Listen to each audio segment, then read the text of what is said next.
শুরুটা সম্পূর্ণ হবে আগামী দিনের নির্বাচিত গণতান্ত্রিক সরকারের মধ্য দিয়ে। নির্বাচনের মধ্য দিয়ে যে সরকার আসবে সেই সরকার এই খুনিদের বিচার করবে।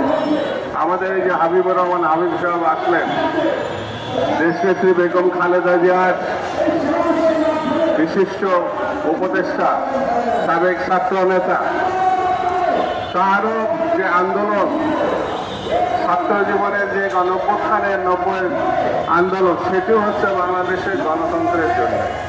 এমন কোন ছাত্র নেতা সাবেক এবং বর্তমান নাই যারা গণতন্ত্রের আকাঙ্ক্ষায় লড়াই করেনি।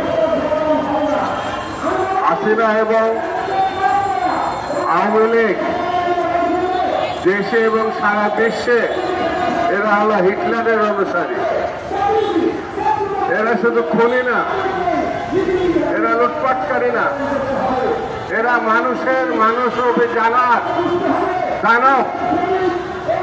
এদেরকে যদি আমরা বিচার না করতে পারি, আর এই দানব তৈরির যে কারিগর ছিল সে হচ্ছে সাবেক বিচারপতি।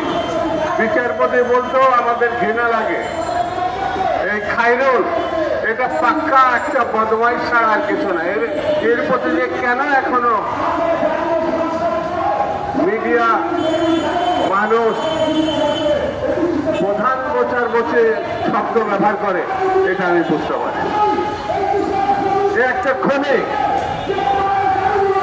এই খায়রুল হক এক বিএনপির ৫,০০০ যে শহীদ হয়েছে তার জন্য এই খায়রুল হক এবং হাসিনা দায়ী।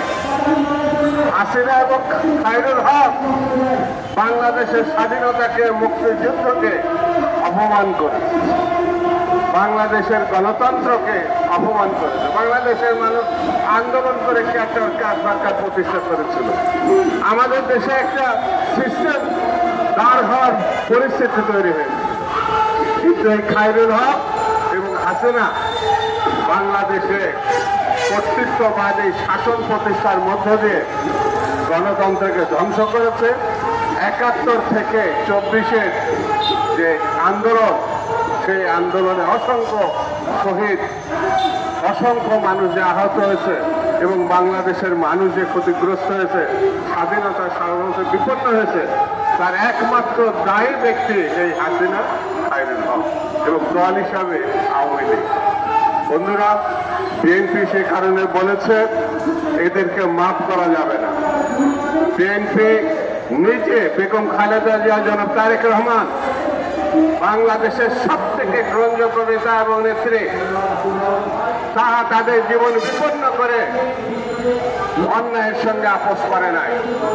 আগামী দিনে জনগণের ম্যান্ডেট নিয়ে এই দল যেমন অতীতে জনগণের পাশে দাঁড়িয়েছে, অন্যরা বিচারের বিপক্ষে দাঁড়িয়েছে, আগামী দিনেও এই খুনি, লুটেরা, হত্যাকারী, গণহত্যাকারী, স্বাধীনতা বিপন্নকারী হাসিনা, আওয়ামী লীগ, এদেরকে মাফ করার কোনো প্রশ্নই ওঠে না।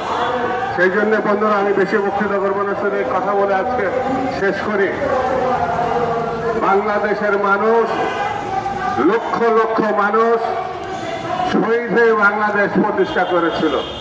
ধারাবাহিকভাবে ২৪-এ গণঅভ্যুত্থানে আমাদের ছেলেমেয়েরা যে ইতিহাস রচনা করেছে, সেই ইতিহাসের সঙ্গে কোনোভাবে বেইমানি করা চলবে না, কোনোভাবে তাকে তাচ্ছিল্য করা চলবে না। তাদের যে রক্ত, সেই রক্তের মধ্য দিয়ে গণতন্ত্র প্রতিষ্ঠার যে সম্ভাবনা দেখা দিয়েছে, সেটা আমাদেরকে লুপে নিতে হবে, হৃদয় দিয়ে ভালোবাসতে হবে এবং তা প্রতিষ্ঠা করতে হবে। এই জন্য আমাদের ঐক্যবদ্ধ রাখতে হবে।